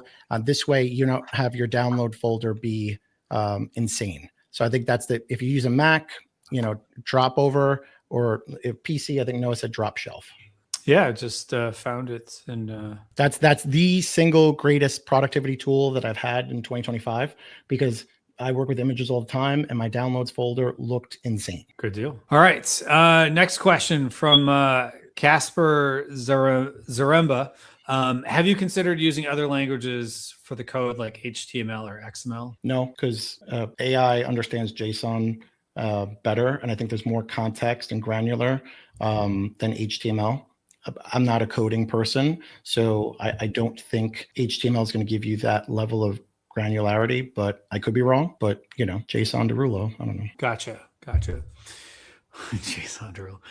John, when we want AI to change elements in JSON, swapping template with our custom products image, do we have to give all camera angles of our product image, or how? So if you're wanting to use AI to be a final deliverable, which I do not recommend right now, everything I showed you was really giving it to an agency or a designer to get your iteration, and they can just polish it up. But if you're looking to do it as a final deliverable, you're taking it out element by element, or I'm sorry, module by module, not the whole one pager I saw, because that's going to be a nightmare. You're going to pull out each module, and then you're going to edit the coloring and the code in the JSON code. And then once you get the template, the way it looks really good with the alternate product, you're going to save that image. And then in a new prompt, you're going to put the buttoned up version that you have on your brand colors with your everything that's yours except for the image. And then you're going to open up a new window for Nano Banana, and you're going to give it the two images. And you're going to say, replace the image here with this image. And then that's going to swap it over for you. You can't do that in the code though, because you're in JSON code, there's no visual reference. Gotcha. So it's more the framework that it's using for how it looked and what. So you're changing all the colors, all the styles, the fonts, the wording, even if it has the original product. And then once that's all buttoned up, saving two images and then swap. Okay, good deal. This question from Heather: will there be replay access? Yes, we will send out later on today. Limited time replay, which you can check this out. And then Faisal says, Noah, when analyzing 4 reports from one mega prompt, how can we make sure if the AI output is actually correct and not fancy AI outputs with a mix of correct and incorrect output data? The biggest way that I kind of countered this, and it's actually why I use Gemini specifically, is that Gemini integrates really, really, really well into Google Sheets and actually is built off the ability of actually analyzing Google Sheets data. And so it's very specifically why I use Gemini versus something like Perplexity, because Perplexity is also really, really good usually at analyzing data. But with that, essentially, that's kind of the way to do it, is have it uploaded. So take all of those reports that I had mentioned, those 4 reports, upload them directly into Google Sheets, and then you can reference those Google Sheets directly to the prompting like I did. And that kind of solves the problem that you're kind of talking about. All right, good deal. And Noah did share a link, everybody, to the drop shelf, so you can get the screenshots and have them on a shelf. It's like Elf on a Shelf, but screenshots on a shelf. No, is that free for PC? Yeah. I pay money for this. You did. Another reason to go to PC. Never. Correct. Never. All right. Well, if anyone else has questions, feel free to drop them into the chat. We'll get to them. We do have another question, which we'll get to here in just a moment. But it's a chat, post a comment, whatever you want to call it. Just ask the question. And if anyone's like, is it going to sound silly?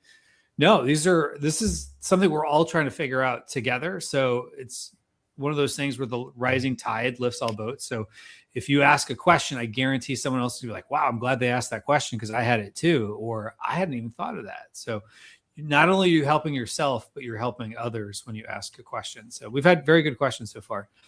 Alfred says, how can we optimize Gemini prompts to generate more accurate and actual insights for PPC campaigns? Sure. Anybody want to jump on that one? I'll take this one. Go for it. So one, how can you optimize the prompts to generate more accurate and actionable insights? The biggest thing is, as we've kind of talked about, garbage in, garbage out, right? The more detailed your prompt is with data, with exactly what you are looking for, the better output you are going to get. Give as much detail as possible. And you'll see, I'll post alongside, I think, the webinar replay, I'll post, my thing, my prompting, you'll get John's stuff, whatever. And you'll kind of see how detailed it actually is as far as everything that is talked about, down to, exactly what it is you are looking for in those 4 specific sections. When it comes to Gemini prompts as well, as I just mentioned, utilizing Google Sheets over something like just uploading an Excel file or just a download file or a CSV is also really important because, again, it's Gemini. It's built off of Google. It's built to integrate with Google really, really well. You can use it directly inside a sheet as well. So it's one of those that, Amazon still works off of Excel sheets in this day and age, which to me is kind of crazy that we can't use something like Google Sheets still. But if you just want to get as accurate as possible, just make sure you stay 1 within Sheets, and 2, the more layered your prompt is, the better it will be. All right, good deal. Elizabeth, this is a additional question I'm going to layer in. You were using, in your example, you were talking about using custom GPTs, if I understood correctly. Yes, that is. So the reason why I had liked the custom GPTs was maybe I had to play around with it with the Google thing, was I had found that the outputs, so Noah's is like strictly data analysis. It's like a very defined, and like all you're doing is analyzing the data. If you wanted to do an analysis and then say you wanted a more creative output, or you wanted it to get, say, a little bit more nuanced with its evaluation, I have found that custom GPTs can switch. It has to do with specifically the way that Gemini works, in that I'm trying to remember when I was going through it, because some things I've found very helpful when trying to understand a new AI is like, please help me understand your base, like what are your default settings? Like what are your base assumptions that you have? And one of them is Gemini really likes to condense things, and it doesn't like multi-step processes. So if you have it do say, hey, I need you to be an analysis, and then I need you to become sort of an expert strategist and be more creative, it will like break down, and the outputs are like garbage water. But to Noah's point of like, it's really great if you have the data set and it's one narrow defined thing. So because that's just how I like to use AI. I'm very fluid with how I work, and so I just prefer that one. I have found it to be very good if there's like a certain, an example would be, and this is a sidebar, but like we might create snippets of our lives, and we're using those to create like shorts or more short form video. I found ChatGPT sometimes doesn't get all the nuances, because there it's like, take this huge data set and be more analytical. And then I have found Gemini to be better when it comes to understanding the actual timestamps, where GPT kind of gets that a little bit weird. So if it's a really narrowly defined like data analysis, that can be helpful.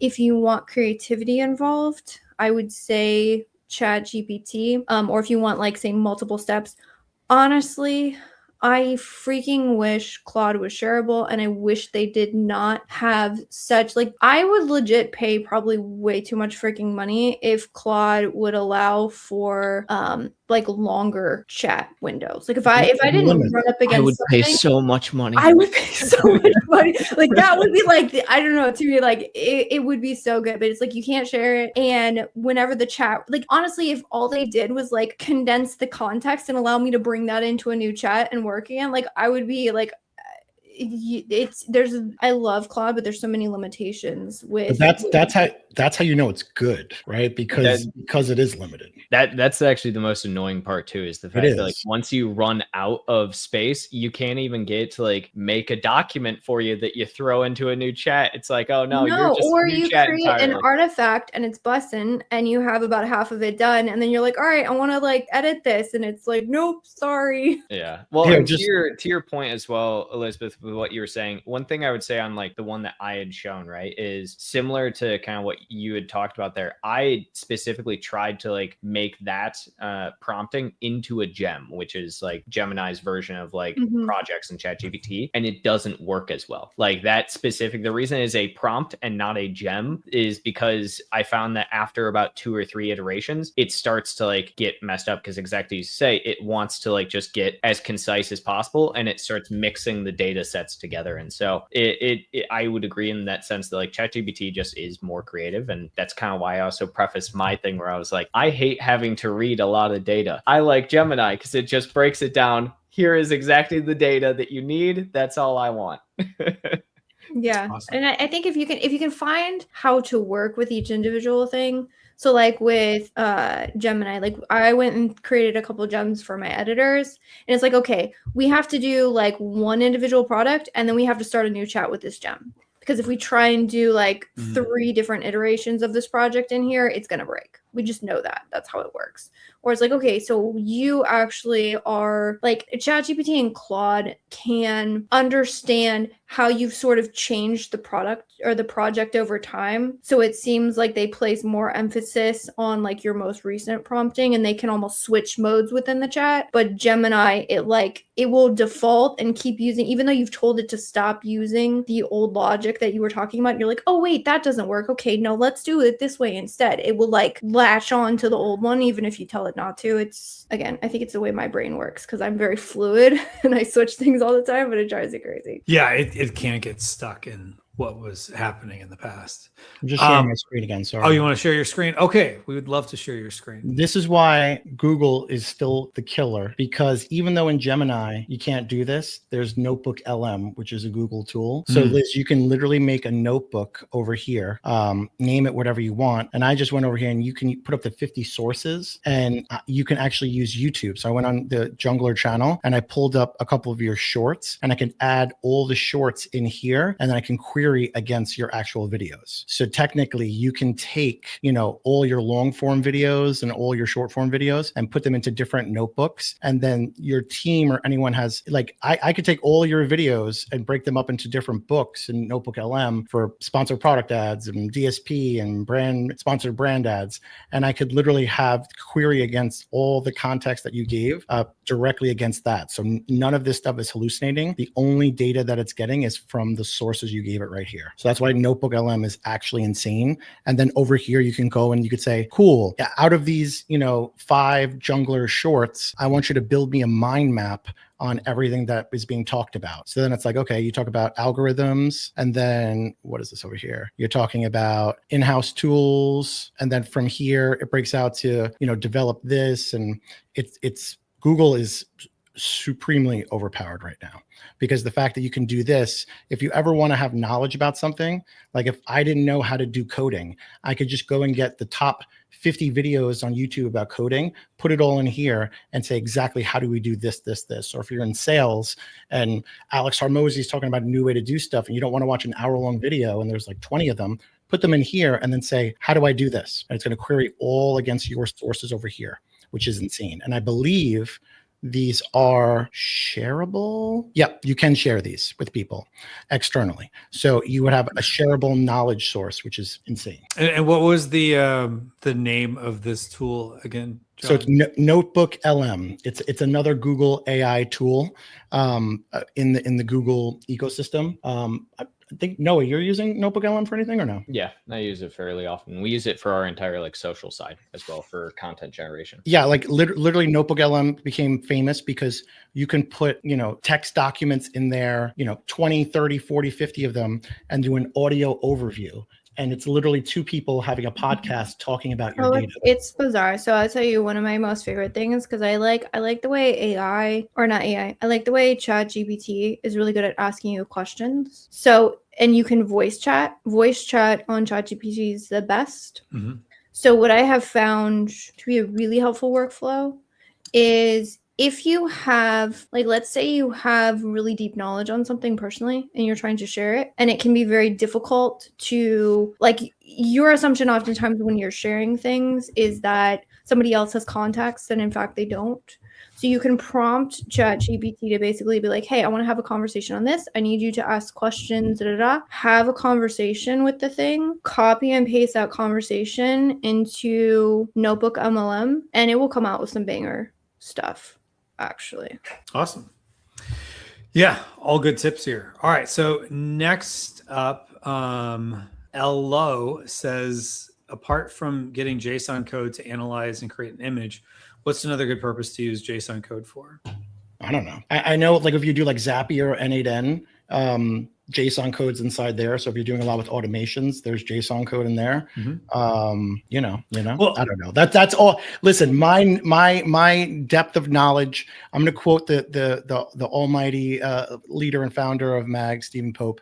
I go inch wide, mile deep, folks. So I am not. I'm sure there's a lot more you could do with JSON code.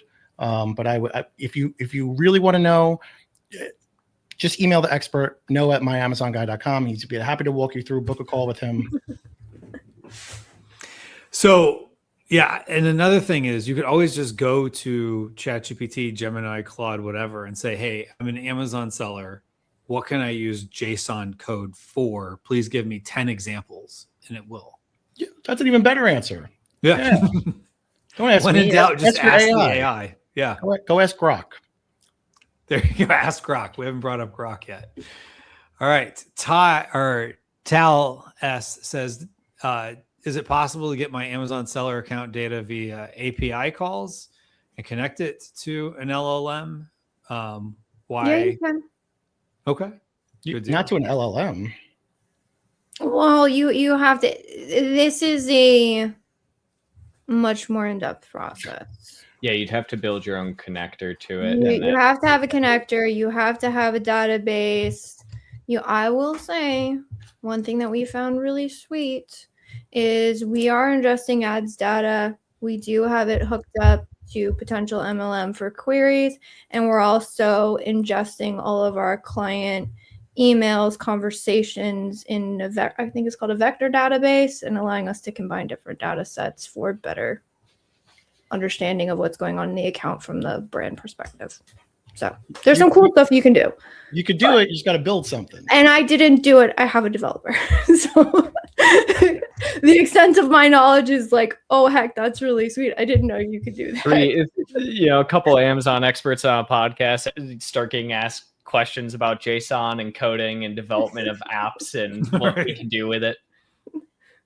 When in doubt, ask Gemini or Claude or ChatGPT. How do I do this? Claude is the best when it comes if you're looking to vibe code something. I will say when it comes to things like that, I would want to know what I'm doing. Like the person who's doing it for us, like you're talking, like there are certain times where like Amazon has sent us hey, you've gotten too many errors. You need to create a connection because your program is querying too much and throwing back errors and it's causing us issues. Like, if I'm just vibe coding, I got the email, forwarded it to Daniel. I'm like, hey, and he's like, all right, well, I'll take care of it, right? So like, if you're like vibe coding is awesome for like specific projects, when it comes to like data security and understanding what's going on and making sure that like your data is encrypted and it's not being put somewhere, or like I would want to do it correctly. Like if you're hooked up to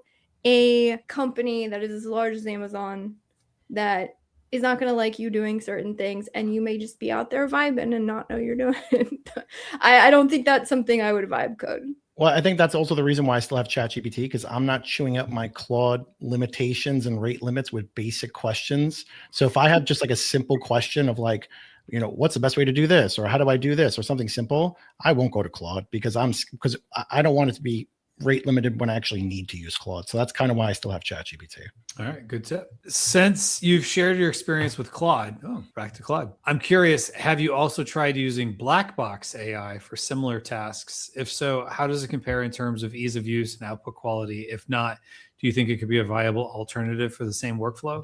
That sounds like one of those third-party things where you can access LLMs through another tool. And I typically don't dabble in those. I mean, that's the same kind of question of, do you use Manus or do you use GenSpark? And people use those. I'm not a fan of them. I just like to use the tool itself. Gonna raise my hand here because go for it. John, the AI guy, is wrong for once. No, I'm not. I don't use Black Box for much of like anything. I know the Black Box is like a super powerful for like development, engineering, coding, things like that. I don't see a huge use case in the idea of like anything outside of that in the Amazon space. It's also really expensive from what I know to actually utilize, and that's why. But it's like, if you work at like Meta, you're using Black Box more than likely, right? And so if you're somebody who's really into that, and as we kind of talked about the vibe coding, and you kind of know what you're doing, Black Box probably makes sense. But if you don't know what you're doing, then and you're just trying to get like a very simplistic project done, as Elizabeth said, probably Claude is going to be good. Replit is another really good one for that kind of stuff. But I don't think you need to do like Black Box or anything like that. $15 a month for 40,000 credits of Anthropic, Sonnet, OpenAI. I already have that stuff. No, thank you. These things are like streaming services. They sound like, oh, it's $15, $20 a month, but then they start to add up. So, All right, next up. Anthony P says, this is recorded today, correct? Yes. And we will send it out to everybody who registered. We just have to render it to our platform that hosts the videos. And that just takes a little while. Luca T says, from January, you need to pay $1,200 USD for the API, I guess referring to Amazon's API. I heard that on a call today too. Yeah, they updated the cost just this year and everything. So Amazon released basically new costing for all of their SP API data. You have to pay for every single year. So I believe it's now $1,200, and then if you go over a certain number of data polls, it's a like cent factor per poll essentially. So if you're, it's one of the things as well to think about if you're in the Amazon space, and this is not AI related, but if you're using literally any software whatsoever that is a connector into your Amazon account to pull data, something like as simple as Seller Board, even coming into the new year, you're probably going to get a price increase of some kind. So it's one of the things that Amazon has been very kind to software providers for years in how cheap it was. I was trying to remember, is that, and I really should look it up because it will affect us if that's not the case. But and our data pools obviously are not as large as like an actual software provider. But from my understanding, it depends. I believe it depends. Like if you are if you're pulling your own data, I don't. Yeah, so there's two different data sets on Amazon. So there is like your own developer portal that you can go into, and you can pull your own data for free at any point in time on an individual account level. And then that might be what a lot of software is trying to use as a workaround. But then the secondary is if you are an actual developer partner through like SPP, and that's what they're going to start charging through. Yep. Gotcha. So for the individuals, they shouldn't have to worry about this then. Yeah, usually not. Okay, that's good to know.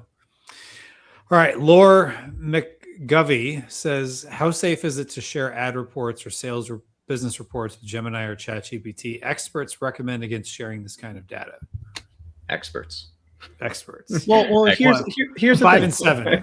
Well, okay, you share your ad report data and your business report data on Amazon. what are they going to do? They're going to know how to, it's not like you're sharing your social, your medical history, your bank information. Like this is numbers and data related to that. So the concern is like, oh, what if it gets leaked? And then someone now knows how much money you're spending on app. Like to me, I just don't understand how risky that is. Like I get the fear of like the competition, right? And like people, because like ad data is one of the only like singular things that you can't really get of your competitors, right? Outside of like what they're actually targeting, but you don't understand like bid adjustments, you don't understand their bids, you don't understand structure, right? So I understand the aspect of it, but I think the larger thing here is that a lot of what I hear from like people saying don't share this kind of information with LLMs more comes from this aspect of like Amazon themselves is limiting what access all these AIs have. I don't think that that has any bearing whatsoever on this aspect of like it's not safe to share it into your Gemini or into your ChatGPT. That is Amazon themselves just wanting to hoard as much data as possible for their own AI usage, right? And so I see next to zero issue with it at the end of the day, especially if you don't have any product linkage. I mean, if you're just uploading, random data and everything, maybe it helps train the LLM, but the likelihood of this being like a security risk for you is, in my opinion, super minimal, right? Don't upload your social security number, as John said. Well, the thing is too, it's like it's secure to the extent of the only people that would have that data potentially would be OpenAI if you're using ChatGPT, unless the concern is you're using a custom GPT that a third party made, and then you're putting your data through that. And if they're capturing it along the way, which is highly unlikely. So I think the only concern is like Noah said, is the model getting trained on the data, and what is that going to do for you on the granular level? But then also, is OpenAI going to turn around and be like, screw the AI game, I'm going to start selling can openers, this guy's crushing it, like I don't think so. Yeah, and I think it's also like, what are you comfortable with? Because a lot of these maybe more stringent guidelines or people saying don't do that a lot of times come from maybe larger companies. Like there's larger companies who work with Amazon who Amazon would love to use their data to train MLMs, and they're like, look, we're not comfortable with this. Like don't even, and their data is still contained within Amazon, but they're like, no, we're seeing this as proprietary, and that's more of an enterprise. And like, look, I get it, from that perspective, but when you are a first party, like when you're a 3P seller or private label seller, I would say, is the benefit you're getting from using it better than just saying, like John said, if I cannot imagine the uproar if OpenAI ever had a data breach. Like people will come down on them, like they can't afford for that to happen. It's the same as you storing, well, think about this. Do you store your data inside of a Dropbox? Do you store your data inside of Google folders and share it with the team? Like that has, I would say, even more potential data risk than it would be to upload it. So like, is there a potential? Yes, absolutely, as with anything. But I would say like, is the risk reward there? And I would say for most sellers, the answer is like, yeah, absolutely, because the risk is so minimal. The other thing to note too is if you have Google Workspace and you're running Gemini, it doesn't train the AI based on what you put into it. So that's the other thing. If you're using Google Workspace, it doesn't train the AI. And that's the paid Google plan for folks that aren't familiar. Yeah, like paid for like a business. I don't know if the paid individual also doesn't train it on it. I believe it probably would, but I know for a fact if you have a Google Workspace for a business account, they make it clear that we don't train the LLM on your information. Very good.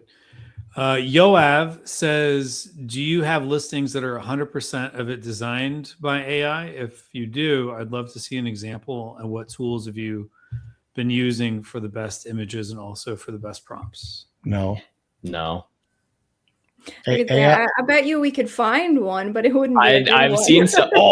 Actually, you know what? I can do this real quick because I just saw one the other day. While you're pulling that up, AI is not a replacement for a graphic designer, for a creative director, for a design agency.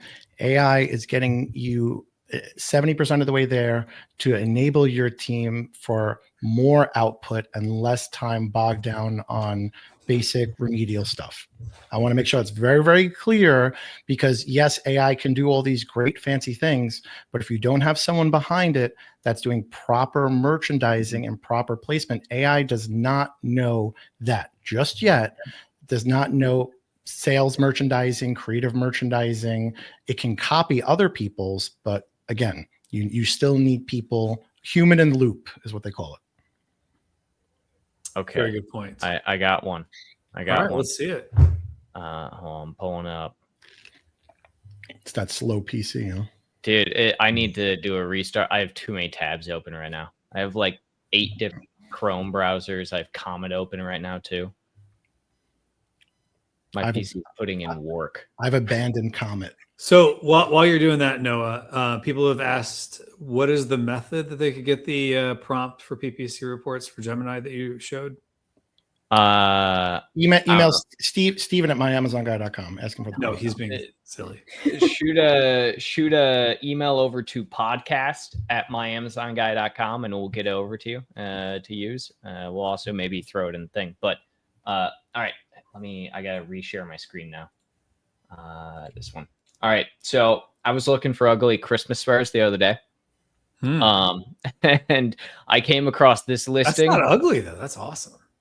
It would be quite awesome if it was real in any way, shape, or form. But like couple like immediate things. The fact that like there's no way that this is real, right? The fact that it's just a generic brand. The listing's been up for like a month and a half, right? You can see that if you like look at the bullet points, it's very like typical EM dash like AI bullet points and everything. This is fully like just AI, more just very obvious AI. So yeah, if you wait, go back up to the hero image. To the hero. Yeah. Is that Abe Chamali? That's Abe. That's Abe. That's funny. Another friend of ours in the PPC space. If you look, like it's just like so like it's trying to make it seem like all these are 3D, but they're also not at the same time. And then like I don't know, they have a ton of different variations. So I'll throw this in the chat. Well, and like look at the reviews. I'll be the review. Well, so I was looking at the reviews and I was like, not a sweater, 2 sizes down, beware. Like it's not a sweater, it's a bit thicker, but still a shirt. Because I'm sure what it is they basically just create like these 3D images and then they're just screen printing on shirts or something, right? Like it's not actually 3D. Don't bother buying. You need to add 2 sizes to whatever you wear, right? So yeah, this is what a fully AI listing looks like at the end of the day. And product. Yeah, and product for that matter. Couple other. Send me that ASIN after this. I want to. Some of them have way too much 3D texture. Yeah. Well, like for instance, if you look at this one, it literally looks like his hand is like coming off the. Like with the bell in front of it. Now this one I could believe, right? This looks like it's just like printed on there, right? But like that cigar does not look printed in the slightest. Neither do those sunglasses. It looks like you're actually gonna have him, up there. So I thought this was kind of funny when I saw it the other day, and I'm like, this is very obviously it's a cash grab from, some company or somebody. So China Direct is what you meant to say. I just want to clear that up. Yeah. You're buying it from Temu. All right. Well, good stuff. So if anyone has any last minute questions, we'll do our best to get to those. This will be last call for questions. So any other last minute tips that you guys have for folks on using this new AI world, which is still kind of crazy, even though we're a few years into it?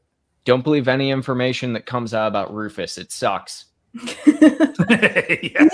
You know what? In the clothing category, it's not half bad. I say that as a consumer.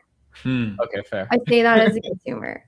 My daughter had a very, they're too much like me. She had a very particular idea of what she wanted. And it was a pain in the butt to find it because everything, it's always bestsellers. And she's like, no, I wanted this length and that. And so Rufus actually was able to help us find what we wanted. And I will I will quote Stephen Pope again.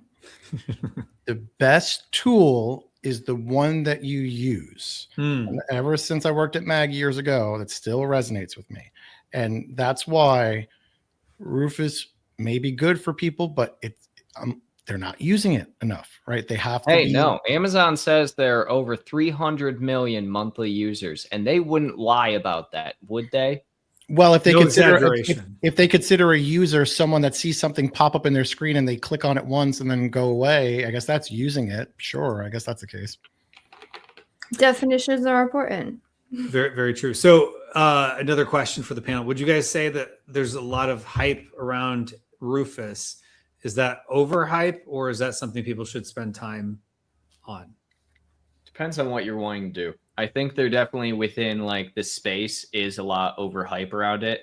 And that's primarily just because AI is a big hype right now, and it's Amazon's AI. And so there's a lot of thoughts like this year, especially I've seen so many people put on like webinars and things like that, talking about like Rufus, and then also talking about Cosmo, which is like Amazon's AI algorithm. Mm-hmm. But like a big thing with like Cosmo, for instance, is the fact that they've only rolled it out in test batches to less than 10% of the entire market. So it's like you can't even optimize for this stuff, really. I mean, you can for Rufus. They just had like AI prompts, right, for sponsored products, which we're testing out and up in the air on so far, right?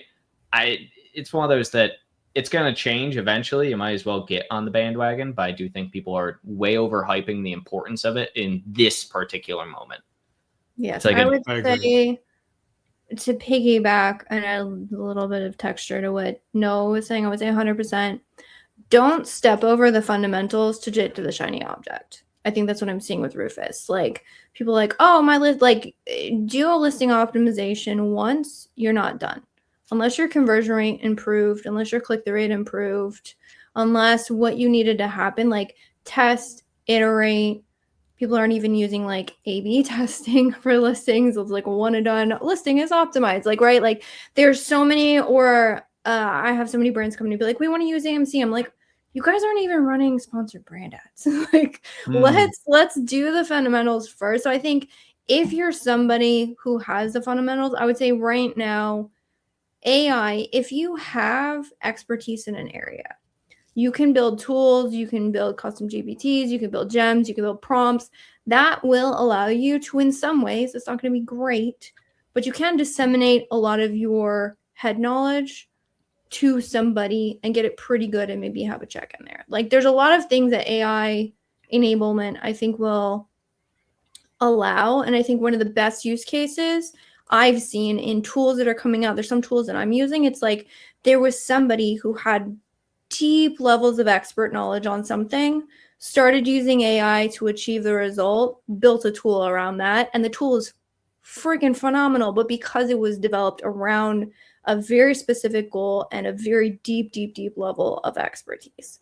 And I think that's where AI is going to start to just like help people to ramp up things. But like, again, you need the fundamentals. Like your prompts have like very little impressions right now, if at all. Like videos are amazing, like sponsored product videos coming out, fantastic. If you don't even have a sponsored brands video ad up, like, or you haven't even tested to see what works in sponsored brands video, like that one has way more advertising inventory than a sponsored products video ad. So like, if you're running around chase the shiny object and step over all the fundamentals, like you're going to be playing hard catch up to the people who, like, if all you did was just like optimize listings and were crushing it at basic ads, and then you add in those things, like amazing, you're going to be next level. But if you've been like cobbling along forever and then you're like, oh, I want to like go mess around and optimize for Rufus, like yeah, it's not there yet. Shouldn't be the main focus. With that, thank you everybody, and thank you to our guests for joining us. Take care. Hey, everybody.